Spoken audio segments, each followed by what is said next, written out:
अगर आपके पास पैतृक संपत्ति है तो यह वीडियो आपके लिए बहुत जरूरी है दोस्तों। सुप्रीम कोर्ट ने 2025 में एक ऐसा ऐतिहासिक फैसला सुनाया है जिसने पैतृक संपत्ति और उसके बंटवारे के नियमों को पूरी तरह बदल कर रख दिया है। अब कौन सा हक खत्म हो गया है और कौन सा हक बचा है दोस्तों, और आपको किन कानूनी बातों का ध्यान रखना चाहिए ताकि आप जीवन भर परेशान ना हो, आज मैं आपको पूरी डिटेल बताने वाला हूं।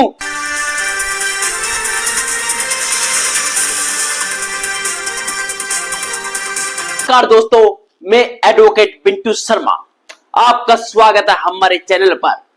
अगर आप पहली बार आए हैं तो चैनल को सब्सक्राइब कर लीजिए और बेल आइकन दबा दीजिए ताकि हर कानूनी अपडेट आप तक सबसे पहले पहुंच जाए। भारत में दोस्तों सबसे ज्यादा झगड़े किस बात को लेके होते हैं? आपको पता है, जमीन जायदाद को लेके हर दिन कोई ऐसा झगड़ा, लड़ाई झगड़ा यानी कि खून तक हो जाते हैं जमीन जायदाद को लेके। भाई भाई के बीच, पिता पुत्र के बीच, यहां तक कि बहनों के बीच भी कोर्ट में हजारों केस चलते रहते हैं।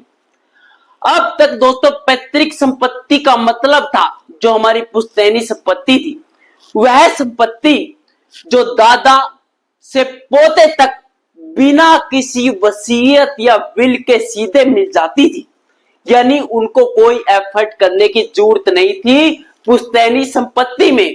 पुश्तैनी संपत्ति का मतलब क्या था? यदि दादा के पास संपत्ति है तो वह पोते को ऑटोमेटिक ही मिल जाएगी। लेकिन सुप्रीम कोर्ट ने दोस्तों अपनी हाल ही जजमेंट में, 2025 की अभी जजमेंट में साफ कर दिया है कि जो पुश्तैनी संपत्ति है ना, हमेशा पुश्तैनी संपत्ति नहीं मानी जाएगी। कहने का मतलब है कि अब वह पीढ़ी दर पीढ़ी वाला टंटा खत्म कर दिया सुप्रीम कोर्ट ने, बल्कि कई मामलों में यह जो पुश्तैनी संपत्ति है एक सेपरेट प्रॉपर्टी यानी अलग संपत्ति मानी जाएगी। अब बात कर लेते हैं दोस्तों जजमेंट के बारे में कि सुप्रीम कोर्ट ने क्या कहा पुश्तैनी संपत्ति को लेके। इस जजमेंट में दोस्तों कोर्ट ने कहा कि अगर संपत्ति का सही बंटवारा नहीं हुआ है या फिर रजिस्ट्रेशन, म्यूटेशन और लीगल डॉक्यूमेंट क्लियर नहीं है तो जो आने वाली पीढ़ियां है ना, इस संपत्ति को पैतृक मानकर अपने अपने हिस्से का दावा नहीं कर सकती कि यह तो मेरे दादा की जमीन है और इस पे मेरा हक है। अब ऐसा नहीं चलेगा। अब यदि कोई डॉक्यूमेंट नहीं है तो वह पुश्तैनी संपत्ति आपकी नहीं हो सकती दोस्तों, क्योंकि अब हर केस को कोर्ट अलग अलग आधार पे देखेगा। अब यानी वो जो हम एक फंडामेंटल राइट समझते थे ना कि मेरे दादा की संपत्ति पे मेरा हक है, अब यह नहीं रहेगा। अब कोर्ट अपने आप देखेगा कि क्या यह इसको मिलनी चाहिए या नहीं। उदाहरण के लिए दोस्तों मैं उदाहरण दे देता हूं आपको। अगर पिता ने अपनी कमाई से कोई संपत्ति खरीदी है तो उसे हम पैतृक संपत्ति नहीं कहेंगे। अगर दादा की संपत्ति का सही बंटवारा नहीं हुआ और कागज भी पूरे नहीं है तो आने वाली पीढ़ियां जो उसके पोते हैं उसमें हक नहीं जता पाएंगे कि यदि कागज पूरे नहीं है दादा के भी तो वह पैतृक संपत्ति मान के पोता हक नहीं जता पाएगा। अगर वसीयत बन चुकी है तो उसमें लिखी शर्तें ही मान्य होगी, न कि पैतृक हक की जो वसीयत लिखी हुई है। तो दोस्तों वीडियो बहुत इंपॉर्टेंट है, वीडियो में एंड तक बने रहिएगा क्योंकि अगर आपको कोई वसीयत कुछ भी ऐसा करवाना चाहते हो तो लीगल जानकारी आपके लिए बहुत जरूरी है। ऐसा नहीं है कि वसीयत ऐसी बना दी तो हो गया। इस सुप्रीम कोर्ट ने साफ कह दिया कि जो वसीयत में शर्तें लिखी है वही मान्य होगी, ना कि पुश्तैनी संपत्ति। क्योंकि दोस्तों आपके मन में एक बहुत सारे डाउट उठ रहे होंगे इस पुश्तैनी संपत्ति को लेके। ये डाउट कुछ भी हो सकते हैं, जैसे कि क्या बेटियों का खत्म हो गया है? क्या शादीशुदा बेटी अपने पिता की संपत्ति पर दावा कर सकती है? अगर भाई बंटवारा नहीं कर रहा है तो बहन क्या करे? तो सुनिए ध्यान से, इस मामले में क्या होगा।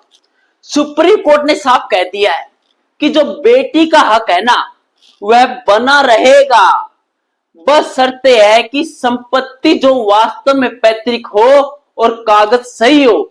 यदि कोई पुश्तैनी संपत्ति है और उसके कागज सही है तो बेटी का हक उसमें बना रहेगा, बेटी को अलग नहीं कर सकते हैं पुश्तैनी संपत्ति से। दोस्तों ये ध्यान से सुन लीजिए। और जो पुश्तैनी संपत्ति की बजाय जो सेल्फ एक्वायर्ड यानी खुद की खरीदी हुई है तो उसमें ना तो बेटी का हक होगा ना बेटे का, दोनों का कोई हक नहीं होगा जब तक मालिक खुद न चाहे।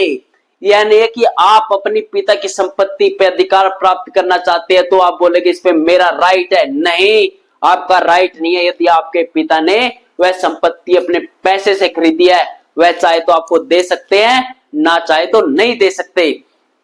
दोस्तों अगर सही समय पर बंटवारा और म्यूटेशन नहीं करवाया गया, ध्यान से सुनने वाली बात है, यदि बंटवारा और म्यूटेशन नहीं करवाया गया तो भविष्य में केस लड़ना बेहद मुश्किल हो जाएगा। इसलिए मैं आपको बार बार बोलता हूं, ये एक छोटी सी गलती, एक पुश्तैनी संपत्ति से रिलेटेड छोटी सी गलती आपके हाथों से निकल जाएगी।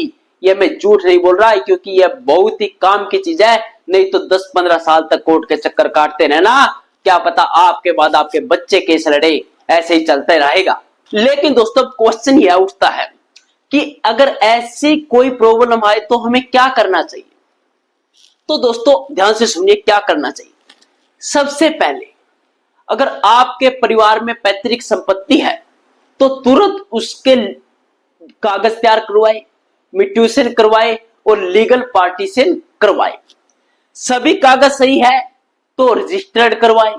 अगर वसीयत बनवानी है तो स्पष्ट और साफ साफ लिखवाइए वसीयत। और यदि वसीयत से रिलेटेड आपको कोई वीडियो चाहिए तो आप कमेंट सेक्शन में जरूर लिखिए, तो मैं आपको लिए एक वसीयत से संबंधित वीडियो बना कर दूंगा कि वसीयत कैसे लिखी जाती है, क्या करना होता है, वसीयत से संबंधित कंप्लीट वीडियो। क्योंकि दोस्तों एक कागज पे लिखने की वसीयत नहीं होती, उसमें जो फैक्ट है, जो बातें लिखनी होती है वो बहुत जरूरी होती है वसीयत में। यदि आपने एक अच्छी और सही वसीयत लिखी होगी ना तो कोई चाहे सुप्रीम कोर्ट तक चला जाए आपकी वसीयत को चैलेंज करे, आप केस नहीं हारोगे। दोस्तों जमीन जायदाद का झगड़ा दोस्तों एक परिवार तोड़ देता है, आपको समझना चाहिए। और आपने देखा भी होगा भाई भाई दुश्मन बन जाते हैं, बहनें रिश्ते तोड़ लेती हैं। यहाँ की सुप्रीम कोर्ट का यह फैसला हमें दोस्तों यही सिखाता है कि समय रहते कोई कदम उठाओ वरना जीवन भर तक पछताना पड़ेगा। इसलिए मैं कह रहा हूं दोस्तों कि गलती की कोई गुंजाइश नहीं होनी चाहिए। हम सोचते हैं ना, हमारे बुजुर्ग भी कह देते हैं कोई नहीं कर लेंगे, आज नहीं तो कल हो जाएगा, अपने आप हो जाएगा। ये जमीन के जो विवाद होते हैं ना खून करवा देते हैं दोस्तों। यह थी दोस्तों एक पुश्तैनी संपत्ति से रिलेटेड एक वीडियो जो आशा करता हूं आपको पसंद आई होगी। इसलिए वीडियो को लाइक कीजिए और अपने दोस्तों रिश्तेदारों के साथ दोस्तों शेयर जरूर कीजिए और चैनल को सब्सक्राइब करना मत भूलिएगा, क्योंकि यहाँ आपको मिलती है सही और भरोसेमंद कानूनी जानकारी। यहाँ पे कोई ऐसी फ्रॉड या कोई गलत जानकारी नहीं मिलती है, कोई फेक जानकारी नहीं मिलती है। दोस्तों मैं मिलता हूं आपको एक नई कानूनी अपडेट के साथ, कोई नई वीडियो के साथ नेक्स्ट वीडियो में। तब तक के लिए दोस्तों सुरक्षित रहिए और समझदारी से अपने अधिकारों की रक्षा कीजिए। थैंक यू, जय हिंद, जय भारत।